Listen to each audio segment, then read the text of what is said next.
continuar, se pensó en que uno de los aspectos en los que se podía tratar para el inicio de este curso, en esta época en la que estamos y recientemente muchas de las cofradías, o todas, por decir con más claro, han cambiado estatutos, estamos todos con la fase de estar en el registro de entidades religiosas. Bueno, pues entonces consideramos oportuno intentar para todos los presentes marcar un poco en el aspecto jurídico lo que son nuestras cofradías. Entonces, para ello consideramos oportuno traer a la consejera electoral, entre otras muchísimas cosas, pues nos vamos a quedar con que es vicario judicial de primera instancia y que nos va a dar una ponencia, una disertación sobre el marco jurídico de las cofradías. Sin más, le doy la palabra para no gastar mucho tiempo.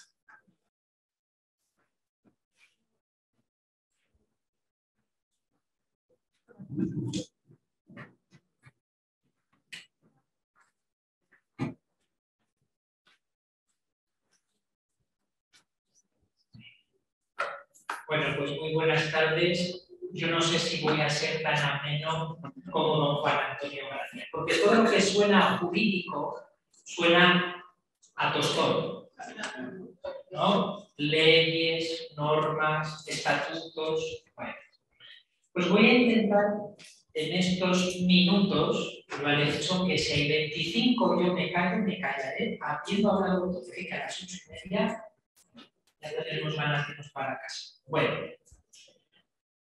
fijaros lo importante que es que hablemos de las cofradías y enmarcarlas en algo jurídico, puesto que las repercusiones que están teniendo a nivel civil o a nivel eclesiástico es muy importante, porque la experiencia nos dice que cuando en las cofradías todo va bien, no hay ningún problema. Pero cuando en la junta directiva, el secretario, el administrador, el vicepresidente, ya dice que alguien las votaciones nos han hecho bien, o la cofradía se divide en dos y entonces empiezan unos contra los otros, acuden al obispado. Y entonces, como veo aquí a Mariano, en estos años nos ha tocado sentarnos en mesas de los de la derecha, los de la izquierda, los de que se gritan contra esto, bueno, de todo hemos visto. Entonces, por eso es importante que veamos la importancia que tiene para nuestras cofradías que los estatutos estén actualizados, porque estamos hablando de asociaciones públicas de fieles, no somos privados. Entonces, cuando uno pertenece a una asociación pública de fieles, pues tiene su dependencia de la autoridad eclesiástica, es decir, del obispo diocesano. Es el obispo el que a través de la asesoría jurídica va actualizando los estatutos conforme al marco que desde el arzobispado se da cuando se van a actualizar los estatutos. Porque nos estamos encontrando con cofradías que llevan sin actualizar sus estatutos desde hace 20, 30, 40, 50 o 60 años.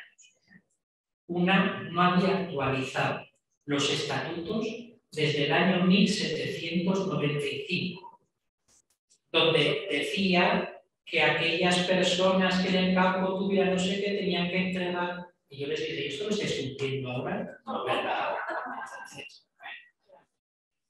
Entonces, actualizar todos nuestros estatutos conforme a la normativa vigente es muy importante para que cuando haya cualquier problema, la autoridad eclesiástica pueda actuar y, sobre todo, la cofradía se sienta respaldada, en este caso, por el arzobispado. Claro, cuando estamos hablando de cofradías, estamos hablando de cofradías de Semana Santa. Pero hay otras cofradías que también tienen sus estatutos, en cuanto que tienen otros fines, otro culto público, otras actividades de apostolado, pero también el reducir el marco jurídico a las cofradías de Semana Santa. ¿Qué pensamos cuando vamos a la gente de fuera y le decimos: la cofradía de Semana Santa, X, Nuestra Señora de los Dolores, Nazareno, quien sea la Piedad, qué actividades tiene durante el año?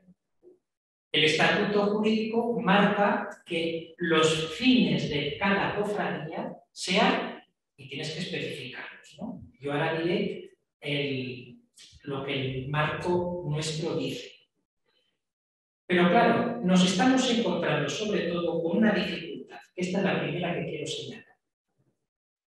Toda cofradía que tiene sus estatutos llega un momento que dice: para que se pueda pertenecer a la cofradía, tienen que estar bautizados, ¿no? Hasta aquí bien. ¿Qué ocurre cuando nos encontramos que en nuestras cofradías hay miembros que no están bautizados? ¿Qué ocurre cuando nos encontramos con cofradías que están participando musulmanes?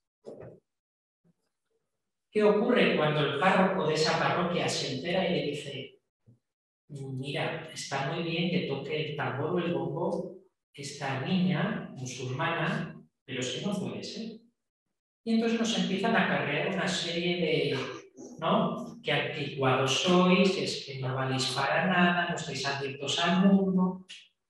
En ese caso se le dijo: muy bien, no vamos a poner ningún problema, pero cuando el imán se entere de que una musulmana está participando en una manifestación de los infieles, ya veremos qué pasa.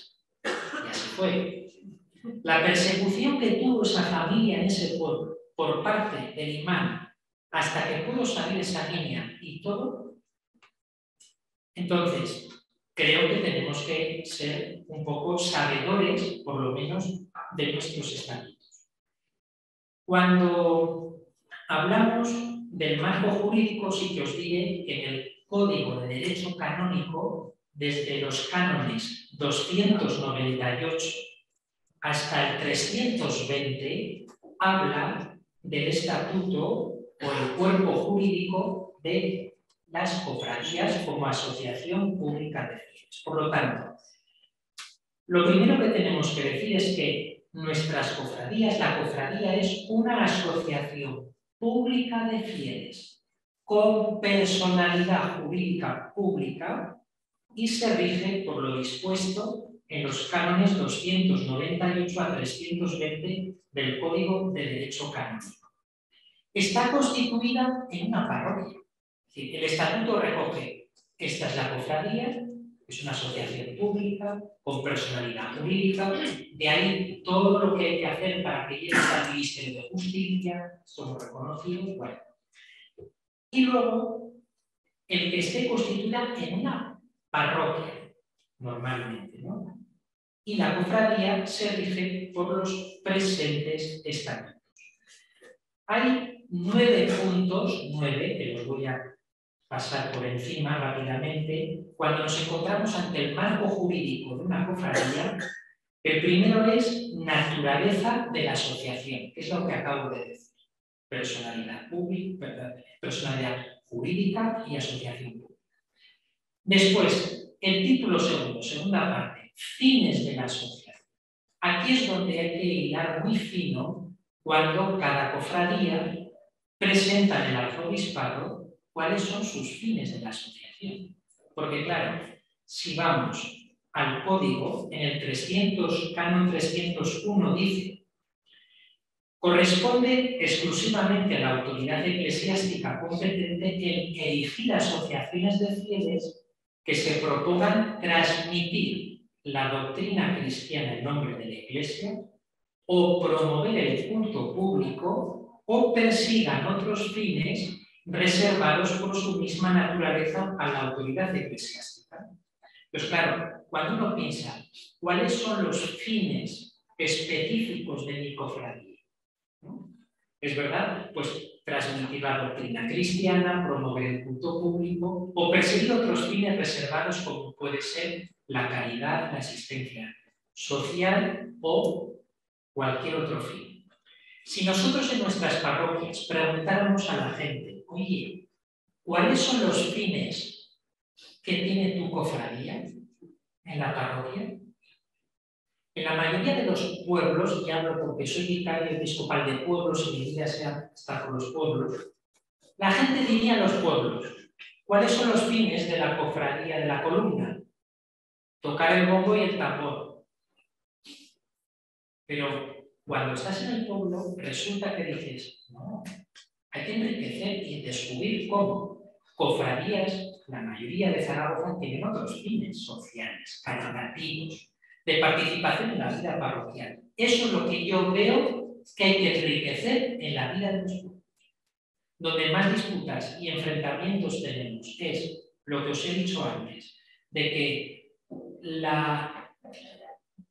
piensan que la cofradía, con perdón lo que voy a decir, es una peña de amigos, somos una peña, está bien, y esa peña nos convertimos en X cofradía. Y como una tarde nos hemos peleado en las meriendas que nos juntamos, pues ya partimos peras y ya.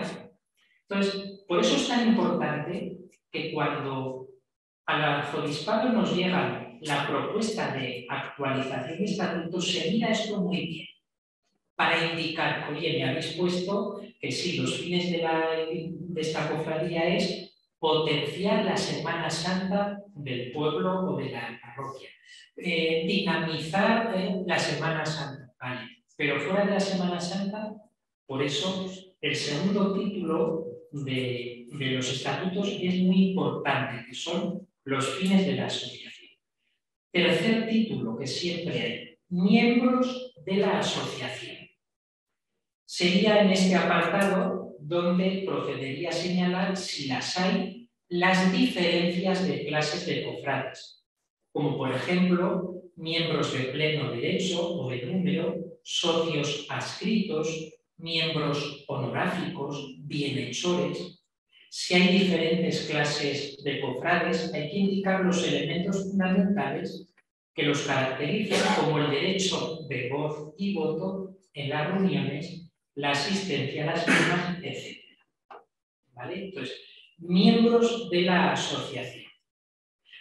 Sí que se especifica siempre que para ser miembro de la asociación deberá solicitarse por escrito a la Junta Directiva a quien compete pronunciarse sobre la aceptación del nuevo miembro. Esto es muy importante porque acarrea también muchas dificultades a la hora de que una Junta Directiva pues se pronuncie o no en la aceptación de un nuevo miembro. Entonces, esto es importante. Luego, un cuarto título es órganos de la asociación. Estaréis acostumbrados a escuchar la Asamblea General. Pues tenemos Asamblea General, que es el órgano de gobierno de la cofradía y está constituida por todos los miembros del pleno derecho de la misma y siempre está presidida por el presidente, asistido por el secretario y demás miembros de la Junta Directiva. Entonces, en el Estatuto Marco se marcan muy bien las competencias de la Asamblea General. ¿Vale? Y después, reuniones y convocatorias, el quórum de constitución y de acuerdos, ¿vale? Pues porque llegamos a una Asamblea General, ¿no? Donde sabemos que si somos 400 cofrades, solemos estar 30, 20. El presidente va a casa. Pero algo nos entra de algo importante. Que ahí estamos todos. Si tenemos que dejar la iglesia donde está nuestra imagen y tenemos que dejar la iglesia a que pues, los ortodoxos vengan los domingos a celebrar una liturgia, Y entonces, como nos hemos enterado que va a haber follón, vamos las 300, que esto estoy hablando porque me ha pasado a mí. Y entonces vamos allí, los 350. Y los 350 levantados haciendo ¡no se cede! ¡No se cede! Yo fui de infiltrado.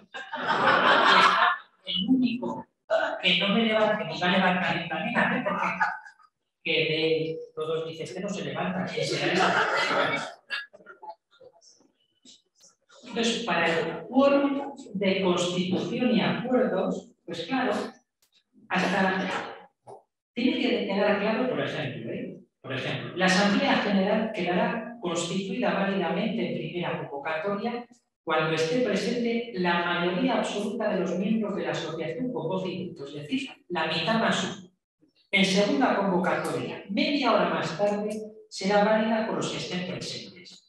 A ver, es que todo esto tiene que estar escrito y reconocido. Bueno, luego habla dentro de este título que estoy comentando, pues competencias de la Junta Directiva, etc.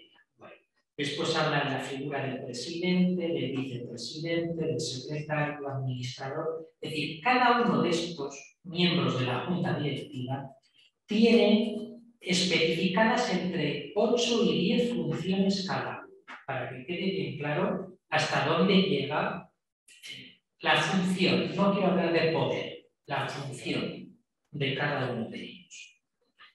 En el título quinto, administración de los bienes. Es muy importante que quede recogido que la la cofradía puede adquirir, poseer, administrar y enajenar bienes temporales sin ánimo de especulación y de lucro para alcanzar sus propios fines, es lo que decíamos en el título primero. Podrá adquirir bienes temporales mediante donaciones, herencias o legados que sean aceptados por la Junta Directiva.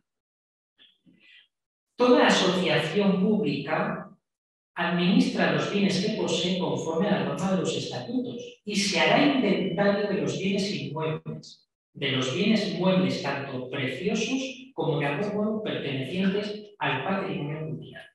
Y se pedirá la misma licencia para la enajenación de bienes inmuebles y para realizar actos de administración extraordinaria, igual que en una parroquia. Si el párroco va a gastarse más de 3.000 euros en una obra, tienen que pedir permiso al arzobispado. Pues esto es lo mismo. Anualmente se deben rendir cuentas de la administración al obispo diocesano. Rendir cuentas, comunicar el cambio de presidente o algún miembro de la Junta Directiva. Esto se hace bien, pero hay cofradías que desde los años X han cambiado de presidente, de junta, esto, no comunican nada. Y resulta, por eso os digo que cuando hay un problema, vienen y entonces le decimos, ¿tú desde cuándo eres presidente? Ah, yo desde el año pasado. ¿Nos puedes dejar el obispo te ha dado? ¿Vale? No, no es que me han reelegido durante 20 años, que a mí no me han... El obispo nunca me ha aprobado. Lo siento mucho, tú eres presidente de... Bueno, bien. Que me salen cosas. Bueno, y luego, venga, que estoy en 25 y termino. Es que es todo esto en unos minutos. Perdonad, Luego en el título 6 siempre habla de la modificación de los estatutos. Pues sí, a lo mejor hay que añadir un fin más, o hay que hablar de alguna función más específica de algún miembro de la Junta, o hemos puesto que van a ser miembros con voz y voto los de 18 años. Pues vamos a poner 16. Bueno, modificación de los estatutos. Y después, el séptimo es extinción y disolución de la cofradía, que también se puede dar. Luego, el título 8 habla de facultades de la autoridad eclesiástica, sobre todo las funciones que tiene, las facultades que tiene el obispo diocesano, y luego siempre al final se habla de las disposiciones finales, que dice así siempre, acaba diciendo Las normas contenidas en estos estatutos deberán interpretarse y cumplirse de buena fe, atendiendo fundamentalmente a su tenor literal y realidad social del tiempo en que deban ser aplicadas, siempre que no contradigan el espíritu y finalidad de las mismas. Por resumir en 2 o 3 puntos, cuando hablamos de cofradías, tenemos que buscar que nuestros estatutos estén siempre actualizados conforme al marco jurídico que nos propone el arzobispado. Que siempre que haya un cambio de la junta directiva se comunique al arzobispado. Que podamos también dar cuenta de nuestras cuentas y, por último, que en el tema de los fines esté bien especificado todo aquello que la cofradía hace con su vinculación, nunca olvidemos, de la diócesis o de la parroquia. Porque lo que nos está ocurriendo ahora es que algunos, muchos, y hablo por los pueblos, se erigen en civil. Asociación Civil de Amigos del Huerto de los Olivos. Verídico. Entonces, llegas tú a ese pueblo a la Semana Santa y ahí los tienes con su bandera de la Asociación Cultural de Amigos del Huerto de los Olivos. Y implantándote en la procesión a tal hora, sacamos. Claro. ¿Hasta qué punto tú podrías decirle, podéis tocar el tambor donde queráis para la procesión, ¿no? La imagen del Santo Cristo tal, no la podéis sacar.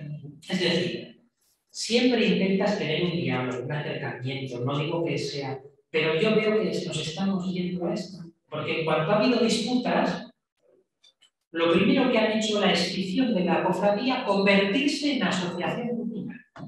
Tanto amor teníamos a la Virgen, o al Santo Cristo va, pues hasta aquí.